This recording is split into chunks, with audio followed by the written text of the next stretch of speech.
Next છે 5મો સંસ્કાર છે નામકરણ સંસ્કાર. લગભગ એવું કહેતા હોય છે કે છઠ્ઠા દિવસથી લઈને છઠ્ઠીના દિવસે સાથે કરવું હોય તો ત્યારે બી કરી શકાય. ઘણા લોકો છઠ્ઠીના દિવસે જ કરી નાખતા હોય છે. ઘણા 21મા દિવસ સુધીમાં નામ બાળકનું ફિક્સ કરી અને એ નામકરણ સંસ્કાર કરતા હોય છે.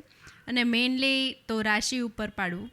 જો આપણે પણ નથી પાડ્યું કેમ કે આપણું એક રીઝન છે કે આપણા બાળકનું નામ મહાન સ્વામી મહારાજે પાડેલું છે. એટલે મહાન સ્વામી મહારાજે જે પાડ્યું છે એ બધી જ રીતે બેસ્ટ હોય. એટલે આપણે આપણા બાળકનું નામ રાશિ ઉપરથી નથી પાડ્યું, પણ બને ત્યાં સુધી રાશિ ઉપરથી પાડવું. બાળક બાબો હોય, છોકરો હોય તો એનું નામ 2 અથવા 4 અક્ષરનું પાડવું. એટલે બેકી સંખ્યામાં પાડવું. અને જો બાળકી હોય, છોકરી હોય તો એનું નામ એકી સંખ્યામાં વર્ડ્સ આવતા હોય એ રીતે પાડવું. જેમ કે મારું નામ જય છે તો બેકી સંખ્યામાં છે, તારું હીરવા છે તો એકી સંખ્યામાં છે. આપણું પરફેક્ટ છે, ત્યારે ખબર નહોતી આપણને, તોય પરફેક્ટ થઈ. અને છોકરીના નામમાં પાછળ આ અથવા ઈ આવે એ રીતે પાડો. તો તારા નામ એ પ્રમાણે પરફેક્ટ છે. હીરવા, નેહા તો એમાં આ આવ્યું, અંજલિ તો એમાં ઈ આવ્યું, એકતા તો એમાં આ આવ્યું. એમ લગભગ આપણા ઘરમાં બધાના નામ પરફેક્ટ જ છે. પછી રજની તેમાં ઈ આવ્યું, રેખા તો આ આવ્યું, દીપમાલા તો આ આવ્યું. એટલે આપણને ત્યારે આવી બધી ખબર નહોતી, પણ ભગવાને બધાને એવું જ સૂચવ્યું કે બધાના નામ પરફેક્ટ આવે છે. અને જનરલી સ્ત્રીના નામમાં પાછળ આ કે ઈ આવતું હોય તો એ સારું કહેવાય. આ દિવસે બાળકને સ્નાન કરાવી, નવા કપડાં પહેરાવાના, અને ઘરના કોઈ સભ્ય હોય એ જ એનું નામ પાડે. જનરલી આપણે અહીંયા એવું છે કે ફઈ નામ પાડે છે. માતા પિતા, ફઈ અથવા ઘરનું કોઈ પણ વ્યક્તિ કે જેને એનું નામ સરસ વિચાર્યું છે એ પાડી શકે. આપણે અહીંયા ઘણા બધા મેં તો વિડીયોઝ છે અને ઘણા બધાની મેં આ નામકરણની વિધિ પણ જોઈ છે. એમાં એક લીલું કપડું લઈ એમાં બાળકને રાખી અને ઓળી ઘોળી પીપળ પાન ફઈએ પાડ્યું, અધરવાઇઝ પપ્પાએ પાડ્યું તો પપ્પાએ પાડ્યું, જેણે પાડ્યું હોય. ઓળી ઘોળી પીપળ પાન ફઈએ પાડ્યું ભવ્યમ નામ, એ રીતે જનરલી બોલતા હોય છે. અને એવું 3 વાર એને એવી રીતે લીલા કપડામાં આમ પેલું ઘોડિયાની જેવું પારણા જેવું કરવાનું હોય છે. પણ આવું કંઈ શાસ્ત્રોમાં લખેલું નથી, પણ આ વિધિ એક ચાલતી આવે છે તો બધા એ વસ્તુ કરે છે. અને નામ કેવા હોવા જોઈએ તો કોઈ રાક્ષસના નામવાળા, કોઈ એમાં એવિલ કઈ વસ્તુ આવતી હોય, બગડી શકે એવા નામ ના પડાય. અને કેવા હોવા જોઈએ તો નક્ષત્રોના નામ, કોઈ સારા તારાઓના નામ, ફૂલના નામ. એટલે સુંદર વૃક્ષ છે, કોઈ દેવી દેવતાઓના નામ પરથી પાડી શકાય. પછી ઘણા બધા લોકો અત્યારે લેટેસ્ટ ટાઈમમાં મમ્મી પપ્પાના જે ઇનિશિયલ્સ હોય નામના, એના પરથી પણ પાડે.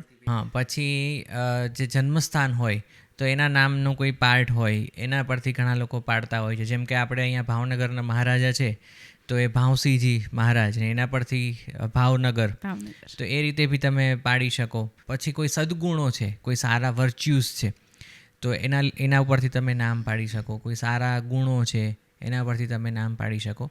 તો એવા બધા નામ પાડી શકાય. દાખલા તરીકે આપણા શાસ્ત્રોની અંદર પ્રસંગ છે કે એવા નામથી કેટલો ફાયદો થાય. તમે ભગવાનના કેવા નામ સપોઝ પાડો તો નોર્મલ તો આજના સમયમાં ભગવાનનું નામ લેવાનો કોઈને ટાઈમ નથી. બધા એવું જ કે તમે વૃદ્ધ થઈ જાઓ ને પછી ભજન ભક્તિ કરાય, બાકી અત્યારે તો પૈસા જ કમાવાય. ખરેખર તો એવું ના હોય. ખરેખર તો જન્મથી જ તમારે ભગવાનને યાદ કરવા જોઈએ. એવરી ડે તમારે ભગવાનના દર્શન પ્રાર્થના કરવું જોઈએ. પણ આપણા શાસ્ત્રોમાં એક દ્રષ્ટાંત છે કે અજામિલ કરીને એક પેલો હતો કસાઈ, મહાપાપી હતો. કેટલા બધા એણે પાપ કર્યા હતા, પણ એના કંઈક એવા સદકર્મે કરીને એના દીકરાનું નામ નારદ મુનિએ નારાયણ પાડ્યું. હવે આટલો મહાપાપી હતો તો એના દીકરાનું નામ નારાયણ પાડ્યું. એટલે જ્યારે એના દીકરાને બોલાવે ને તો કે નારાયણ નારાયણ એમ કરીને નારાયણનું નામ લીધું તો વિષ્ણુ ભગવાન એને અંતકાળે તેડવા આવ્યા અને એનું કલ્યાણ થયું. એમ એટલે સારા નામથી કેટલો ફાયદો થાય છે. બીજાને તો થાય છે, પણ આ નામ સૌથી વધારે જેનું નામ છે એને જ સાંભળવાનું છે. એને પણ ભગવાનનું નામ સાંભળવા મળશે જો ભગવાનના નામ ઉપરથી હશે. અને પ્લસ તમે ખરાબ નામ પાડશો કે ખરાબ વિચારો આવે કે કોઈ દાખલા તરીકે તમે ઇંગ્લિશ નામ પાડ્યું કે વેસ્ટર્ન નામ પાડ્યું કે જેનો કોઈ મિનિંગ નથી, કોઈ દેખાદેખીમાં તમે નામ પાડ્યું, તો એ નામ પરથી લગભગ કોઈ આજે ફેશન સ્ટેટમેન્ટ તરીકે કે સ્ટાઇલિશ તરીકે બરાબર છે, પણ એ સાંભળીને બાળકને અંદરથી ગર્વ મહેસૂસ થાય કે એનામાં સદગુણો આવે કે સારા વિચારો આવે એવું ઓછું બનતું હોય છે. એના કરતાં બેટર છે કે બોલવામાં સરળ હોય, સરળ રીતે ઉચ્ચાર કરી શકાય અને એનાથી એ સાંભળીને સારા વિચારો આવે એવા નામ પાડવા જોઈએ. તો આ થઈ નામકરણની વિધિ. બીજી એક મને એક વસ્તુ યાદ આવી કે આપણે જ્યારે વૈદને મળવા ગયા હતા ને ત્યારે વૈદ્ય આપણને પૂછ્યું હતું કે તમે તમારા બાળકનું નામ ઘરમાં શું બોલાવો છો એટલે આપણે એને 2-3 નામ કીધા તો કે આવા નહીં કે કંઈક એનામાં કંઈક એને સદગુણ મળે એવું કંઈક નામ અને એના ઓરિજિનલ નામ કરતાં કંઈક અલગ હોય એવું પણ પાડો એમ. દાખલા તરીકે ઘણા લોકો બધા બાળક નાના હોય ને ત્યારે આપણે એનું નામ તો પાડી દીધું હોય પણ ઘરમાં ઘણા બધા લોકો એને ઢીંગલું ઢીંગલી એવું કહીને બોલાવતા હોય છે. હવે એ વૈદ્ય એવું કીધું હતું કે સપોઝ તમે આવું નામ પાડો ઢીંગલું તો એ ઢીંગલા જેવો જ રહી જાય પછી. તમે સપોઝ ચીકુ એવું નામ પાડો તો એ ચીકુ જેવો જ થાય પછી પોચો એમ. એની કરતાં ભલે થોડુંક તોછડું નામ હોય પણ સારું હોય એમ ને એને ગમે એમ એવું નામ તમે એનું પાડો તો આજે અમુક એવી માન્યતા હોય છે કે એના મુખ્ય નામની જે એને નજર લાગે કે એ નામનું એને માન આવવાનું હોય કે એને ઈગો આવવાનો હોય તો એ બધું એને ના આવે ને નાનપણથી એક તોછડા નામ સાંભળવાની એને ટેવ પડે. એટલે આવું બી એક તોછડું નામ બી સાઈડમાં ઘરમાં પાડી રાખવું. એના માટે કંઈ રાશિ પ્રમાણે જ હોવું કે એવું કંઈ જરૂરી નથી પણ એ તોછડા નામમાં બી એને પોતાને આમ ગર્વ મહેસૂસ થાય ને જેમાં એ પોતાની ભવિષ્યની પર્સનાલિટી જોઈ શકે એવું નામ. પ્લસ મને એક બીજી વસ્તુ પણ યાદ આવે છે કે આપણે તો જાત કર્મ સંસ્કાર અને નામકરણ સંસ્કાર બંને એક જ દિવસ કર્યું હતું અને આપણે એની સાથે સાથે પણ એક વિધિ કરી હતી જે જનરલી જાત કર્મ કે નામકરણ સંસ્કારના દિવસે જનરલી થતી હોય છે કે બાળક ભવિષ્યમાં શું કરશે એની એક ઝાંખી માટે એની સમક્ષ 3 વસ્તુઓ મૂકવામાં આવે છે જેમાં એક ધાર્મિક ગ્રંથ મૂકવામાં આવે છે કે આપણા હિન્દુ શાસ્ત્રનો કોઈ પણ એક દાખલા તરીકે ભગવદ્ ગીતા છે કે આપણે ભગવદ્ ગીતાની સાથે વચનામૃત મૂકેલું કે એવો કોઈ પવિત્ર ગ્રંથ મૂકવામાં આવે. પછી બીજા એક પૈસા મૂકવામાં આવે. પહેલાંના જમાનામાં જે રાજા મહારાજાઓ જ્યારે આ વિધિ કરતા ત્યારે સોના મહોર કે સોનું કે એવું કંઈ મૂકતા પણ અત્યારે સપોઝ આપણે 2000ની નોટ તો બંધ થઈ ગઈ પણ 500ની નોટ સપોઝ મૂકી શકીએ 100 રૂપિયાની નોટ મૂકી શકીએ. પછી ત્રીજું તો પહેલાંના જમાનામાં રાજા મહારાજાઓ તલવાર ને એવા શસ્ત્ર મૂકતા. અત્યારે શસ્ત્રની તો જરૂર નથી એટલે એના બદલે તમે માળા મૂકી શકો કે પેન મૂકી શકો કે કેમેરો મૂકી શકો કે કોઈ બી XYZ તમે કોઈ પણ તમારા ઈચ્છા મુજબની 3 વસ્તુઓ મૂકી શકો બાળકની સમક્ષ. અને પછી તમારે જોવાનું કે બાળકે 3માંથી સૌથી પહેલાં શું ઉપાડે છે અને એ જે ઉપાડશે તો એક નોર્મલ એવો અંદાજો લગાવી શકાય કે એના પ્રત્યે એની રુચિ વધારે રહેશે. દાખલા તરીકે સ્વામિનારાયણ ભગવાન એ જ્યારે નાના હતા ત્યારે એની સમક્ષ પણ તલવાર, સોનામહોર અને ધાર્મિક ગ્રંથ આ ભગવદ્ ગીતા કે 3 મૂકેલા એમાંથી એમણે આ પુસ્તક ઉપાડ્યું અને પછી એ વખતે એ જે વિધિ છે એનાથી ઇન્સ્પાયર થઈને પછી એવું એક સંપ્રદાયમાં પ્રસિદ્ધ ભજન છે કે પુસ્તક લીધું હાથે એણે તલવાર સિક્કો છોડ્યા એને થવું હતું વિદ્વાન એ તો થયા મહાવિદ્વાન. એટલે આવી રીતે તમે એક જનરલ અંદાજો લગાવી શકો કે એ બહુ પૈસા કમાશે કે એ બહુ ધારદાર સામ્રાજ્ય ઊભું કરશે કે પછી એ બહુ વિદ્વાન થશે. તો આપણા કેસની અંદર આપણે પણ આ 3 વસ્તુ આપણે રાખી હતી. એક 500ની નોટ, એક માળા અને એક આ ગ્રંથ રાખ્યો હતો. તો સૌથી પહેલા ભવ્યમાં શું લીધું હતું? ગ્રંથ.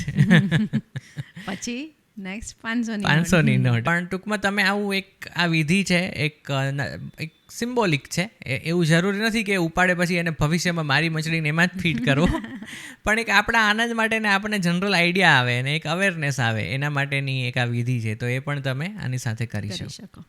હવે નેક્સ્ટ છે નિષ્ક્રમણ સંસ્કાર. હવે જ્યારે 3 મહિના કમ્પ્લીટ થઈ ગયા હોય અને બાળક 4થા મહિનામાં બેઠે છે ત્યારે એને દુનિયા સાથે અવગત કરાવવાનું એટલે કે પહેલી વાર એને બહારની દુનિયામાં લઈ જવાનું. 3 મહિના સુધી પ્રોટેક્ટિવ એન્વાયરમેન્ટમાં હોય છે કેમ કે એને બહારના જલ્દી જમ્સ ને એવું બધું લાગી જાય એને કોઈ રોગ ને એવું ના થાય એટલા માટે 3 મહિના સુધી એવું માનતા હોય છે કે બને ત્યાં સુધી ઘરના વાતાવરણમાં જાગવું. પણ હવે એને બહારનું વાતાવરણ ઇન્ટ્રોડ્યુસ કરવાનું છે એને કહેવાય છે નિષ્ક્રમણ સંસ્કાર. તો હવે આ નિષ્ક્રમણ સંસ્કારમાં શું હોય છે તો નિષ્ક્રમણ સંસ્કારમાં 4થા મહિનામાં જસ્ટ બેઠે કે 3જા મહિના પછી ગમે ત્યારે તમે એને પહેલી વાર બહારના એન્વાયરમેન્ટમાં લઈ જાઓ છો અને બને ત્યાં સુધી આપણે એવું માનતા હોય છે કે એને મંદિરે લઈ જાય તો સાથે મમ્મી પપ્પા એના માતા પિતા અને સાથે દાદા દાદી કે નાના નાની કે ઘરના વડીલો કોઈ પણ એને તમે સાથે લઈ જાઓ અને જો બાળકનો કોઈ મોટા ભાઈ બહેન હોય તો એને પણ સાથે લઈ જવા. એની સાથે આ સંસ્કાર કરવામાં આવે છે. સવારમાં લઈ જાય તો સૂર્યોદય સમયે સૂર્ય દેખાડે છે, પછી સૂર્યાસ્ત સમયે સૂર્ય દેખાડી શકાય, પછી રાત્રે ચંદ્ર દર્શન કરાવી શકાય. એટલે પ્રકૃતિના જે કંઈ બેઝિક એલિમેન્ટ્સ છે એ બધા સાથે એનો પરિચય કરાવી શકાય. પછી તમે રસ્તા પરથી જતા હો તો ઝાડ પાન વૃક્ષો એ બધા પણ એને બતાવી શકાય. એટલે બહારની દુનિયા સાથેનો એનો પ્રથમ પરિચય એ છે નિષ્ક્રમણ સંસ્કાર. હવે એ પછીનો 7મો સંસ્કાર એ છે અન્નપ્રાશન સંસ્કાર. 6 મહિના કમ્પ્લીટ થાય અને 7મા મહિનામાં બાળક બેઠે એટલે માતાના દૂધ સિવાય પણ એને બીજો પણ ખોરાક આપવાનો હોય છે. એ સંસ્કાર મેઇન એને કહેવાય છે અન્નપ્રાશન સંસ્કાર. અત્યારના સમયમાં બધા બેબી લેડ વિનિંગ કરીને એક બહુ ટર્મ ફેમસ થઈ છે કે જેમાં બાળકને પોતે જાતે જ સ્તનપાન તરફથી છોડાવીને ખોરાક તરફ વાળવાની એક પદ્ધતિ એ ડેવલપ થઈ છે. પણ આપણા શાસ્ત્રની અંદર કે આપણા આયુર્વેદમાં બાળકને જનરલી સ્તનપાનમાંથી સંપૂર્ણ મુક્તિ આપવાનું નથી કહ્યું. આપણે તો ત્યાં સુધી કીધું છે કે 6 મહિના તો ખાલી બ્રેસ્ટ ફીડિંગ ઉપર રાખવાનો, અને 6 મહિના પછી પણ એટલીસ્ટ ઓછામાં ઓછા 2 વર્ષ સુધી તો તમારે બ્રેસ્ટ ફીડિંગ કરાવવું જ જોઈએ. ત્યાં સુધી તો તમારે છોડાવવાનો સંકલ્પ પણ ના કરવો જોઈએ. અને આપણા વૈદ્ય તો આપણને એવું કીધેલું કે એમનો પોતાનો છોકરો 3-3.5 વર્ષનો છે તો પણ હજી સુધી એણે છોડાવવાની કોઈ પણ પ્રયત્ન કર્યું નથી, કારણ કે અત્યારે હવે રોગો એવા બધા થઈ ગયા છે. તો આ એને એક બ્રેસ્ટ ફીડિંગ હશે તો એને એક પ્રોટેક્ટ મળશે બધા જર્મ્સ ને બધા. એનું મેઇન કહેવાનું એ જ હતું કે હવેના રોગો સામે રક્ષણ તમારે જોઈતું હશે તો એના માટે માતાનું દૂધ જેવું ઉત્તમ દવા બીજી કોઈ નથી.